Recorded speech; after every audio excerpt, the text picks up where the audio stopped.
For the last 20 years, NDPP, NPF and BJP looted the state of Nagaland.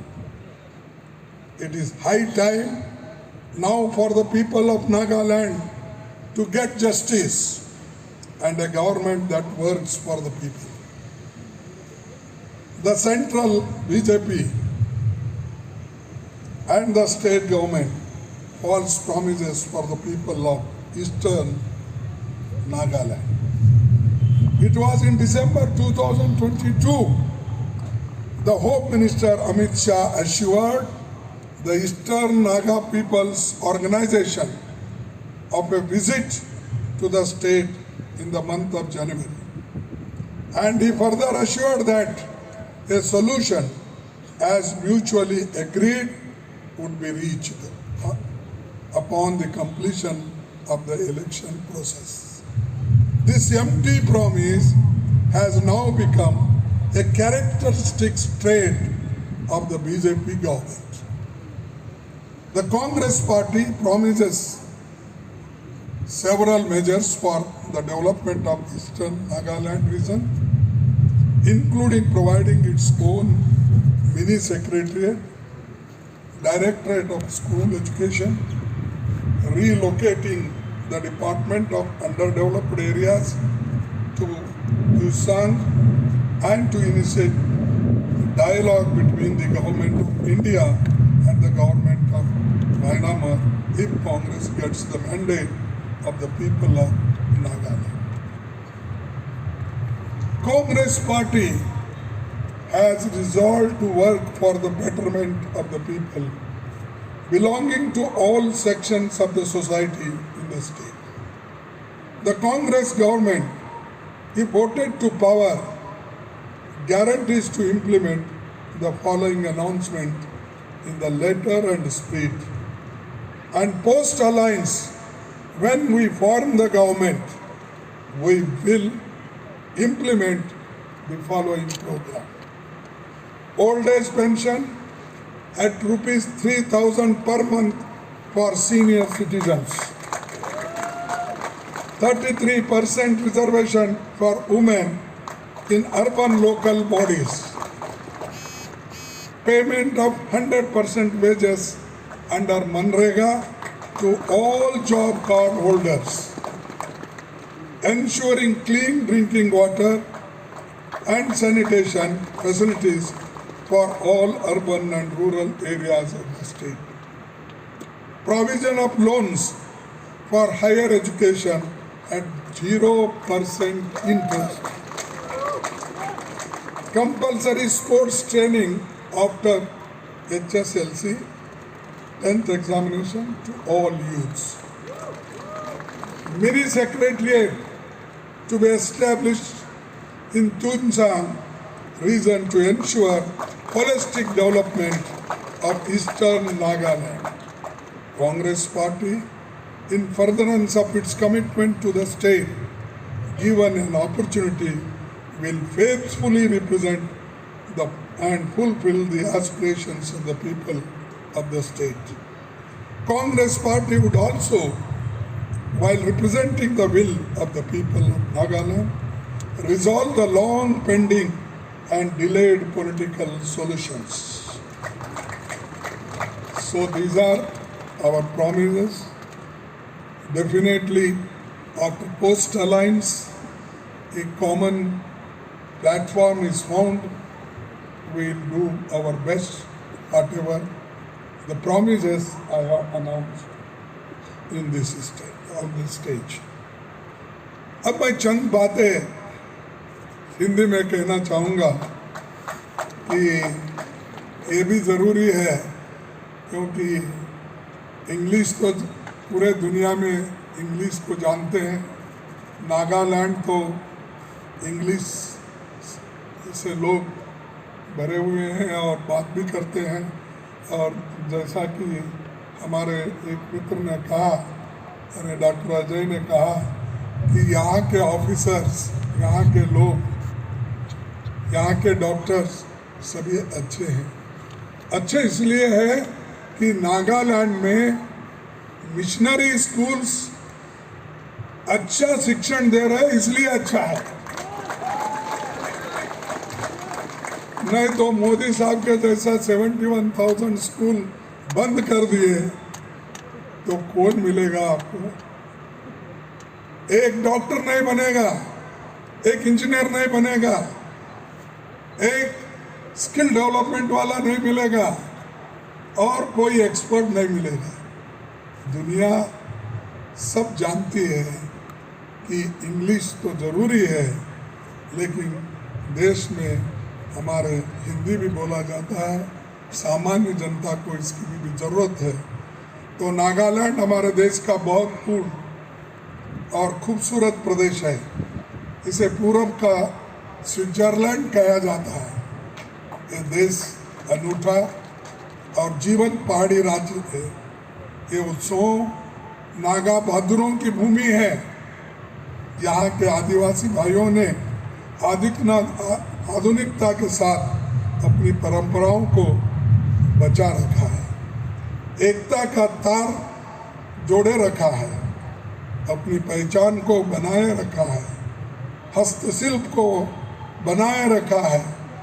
आज़ादी की लड़ाई में रानी गाइदिन्लू जैसी महान नायिका की ये भूमि है, जिनको मुक्त करने के लिए पंडित जवाहरलाल नेहरू ने बहुत प्रयास किया था।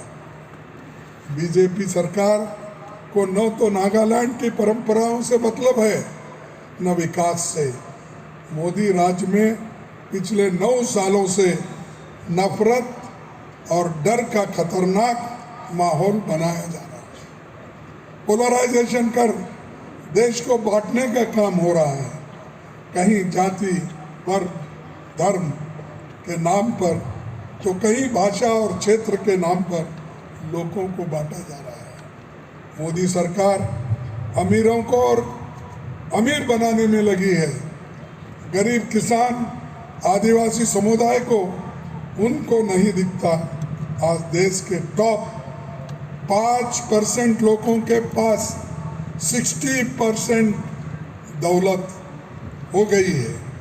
5% people have got 62% wealth.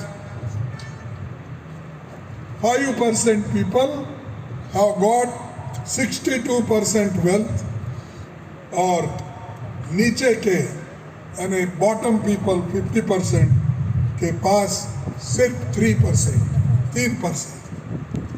You imagine the disparity how he is creating. Rich becoming richer, poor are becoming poorer, unemployment is growing, inflation is there, but still Modi, because he is not affected, he is a prime minister.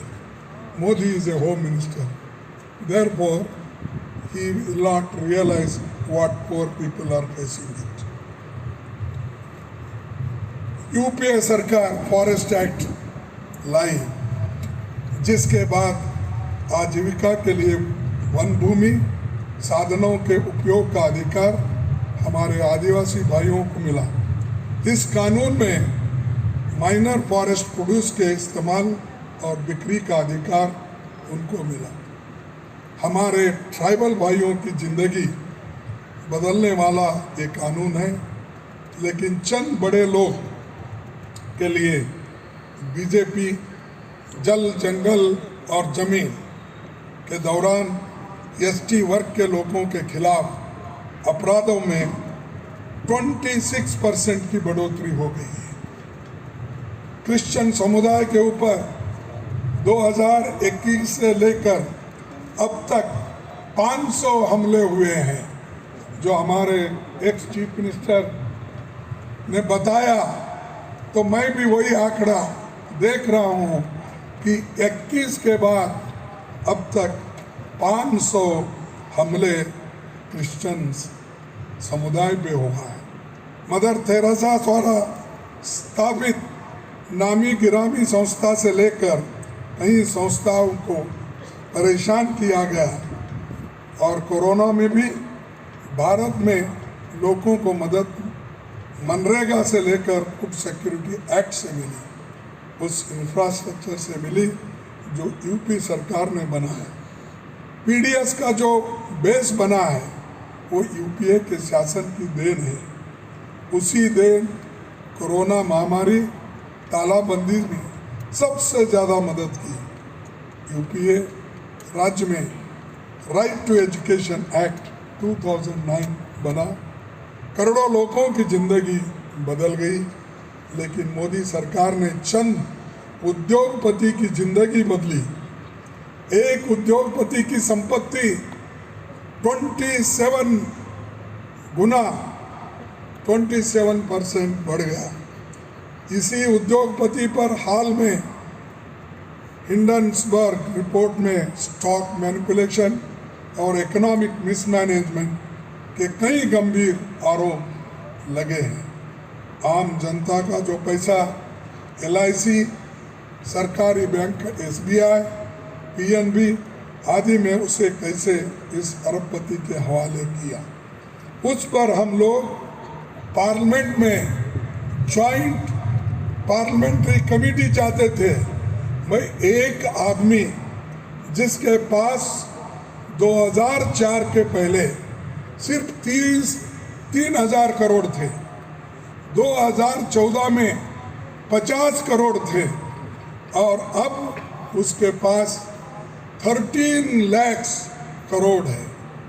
कैसा 28 साल में इतनी बड़ी संपत्ति कैसा बढ़ सकती है? तो LIC का पैसा हमारा, SBI में रखा हुआ पैसा हमारा, बैंकों में रखा हुआ हमारा पैसा, वो पैसा अदानी को देकर सरकारी जमीन खरीदे और पैसे सरकार के और संपत्ति भी सरकार की उन्होंने खरीदी। पोर्ट, एयरपोर्ट, रोड, क्या क्या नहीं खरीदा। हम बनाए, जो पब्लिक सेक्टर हमने किया था वो सब पब्लिक सेक्टर एक एक को नुकसान में डालकर उसको निकाल दे रहा और अदानी जैसे लोगों के हाथ में दे रहा। और आज वही लोग बोलते हैं कि हम देश को बढ़ाया। हाँ, जरूर बढ़ाया। 82,000 करोड़ लोन आपने एक व्यक्ति को दिया। किसी किसान, मजदूर, any skill development or any journalist, any media people will get at least 10,000 rupees loan within a week, within a month. You can't get. But he gets in 2.5 years, more or less, 82,000 crores. He is purchasing our port, airport, roads, buildings, hospitals, everything. And you are making rich at the cost of the poor people. और कभी आज़ादी के बाद तमाम महत्व की संस्थाओं को, ऑटोनोमस बॉडीज को बनाया गया था, उसको सबको आज मिसयूज कर रहे हैं। चाहे वो ED हो, CBI हो, IB हो, इनकम टैक्स हो, इलेक्शन कमीशन हो, कोई भी नहीं संस्थाओं को उन्होंने नहीं छोड़ा। सब में हाथ डालते रहते हैं और ऊपर से बोलते हैं कि मोदी बहुत डेमोक्रेटिक है, मोदी बहुत किसी को डरता नहीं है। और हर बार वो बोलते हैं मेरी छाती कितना है, 56 इंच, मेरी छाती 56। अरे भाई, तेरे छाती को क्या देखना है? अगर तू दुबला है तो भी चलेगा, लेकिन देश को दुबला मत बनाओ।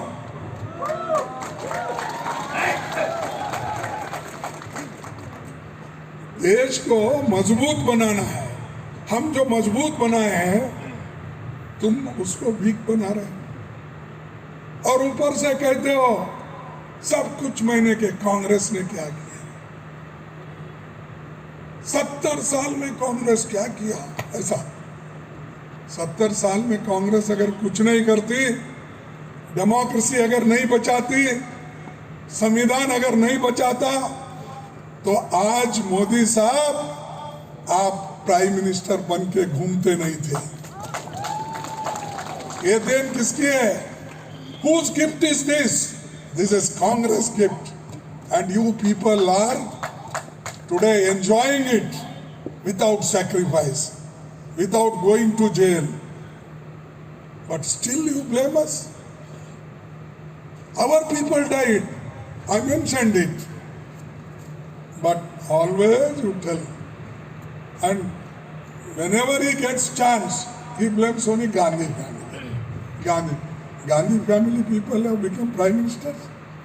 Whether Sonia Gandhi ji became prime minister in this 10 years of our government, whether Rahul Gandhi has become minister or something. Why you take their name often? Just to defame Congress and Gandhi family. They are not in power. They were not in the ministry. But still, उनका डर आपको इतना है, you afraid of them.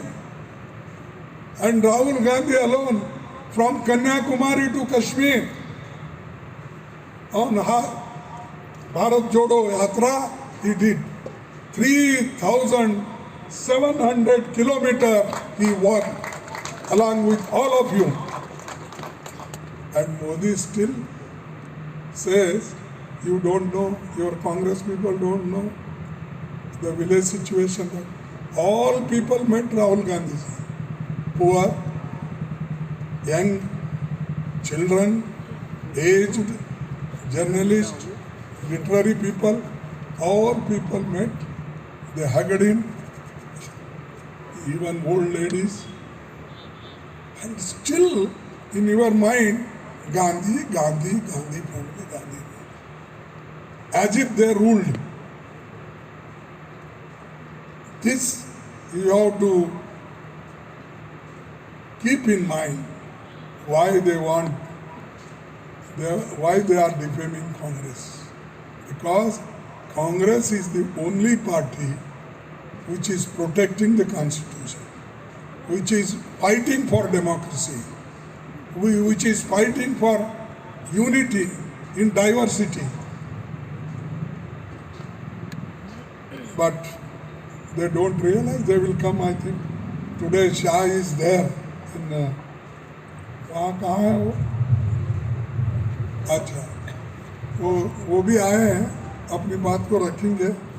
और लेकिन बात को रखने से पहले वो यही बोलते जाएंगे, कांग्रेस ने कुछ नहीं किया, सब कुछ हमने किया। अरे यहाँ पर अगर आप ऐसा ही करते तो नागालैंड के विलेज रोड और जो कनेक्टिविटी है वो आपको दिखती है। उस पर चल के देखो, एक बार मोदी जी को और शाह को पैदल चला के दिखाओ, वो सब देहातों में जाके। हमारा लीडर तो 3,700 किलोमीटर चला। तुम कम से कम नागा एरिया में विलेज टू विलेज के रोड एक बार 100 किलोमीटर चलो बस, आपको मालूम होता है यहाँ की स्थिति क्या है, कैसे रोड है। तो इसीलिए ये लोग बात बहुत करते हैं और संस्थाओं को तोड़ रहे हैं। जो क्रिश्चियन समाज आज बहुत लोगों को एजुकेशन दिया, इधर गालियां तो क्रिश्चियन समाज को देते हैं। They attack, they make allegations, but they are all children, they come to convent school only. Wherever you go, not in Nagaland, wherever you go, where is your children? Where you are admitted? St. John's. Somebody will say other name, St. Stephen's, or such. Means they want good education in English medium schools of Christians, but they blame always. You do good thing and tell them, we are doing better. You are doing worst, but still your performance is worst, but still you claim that we have done many things for the country.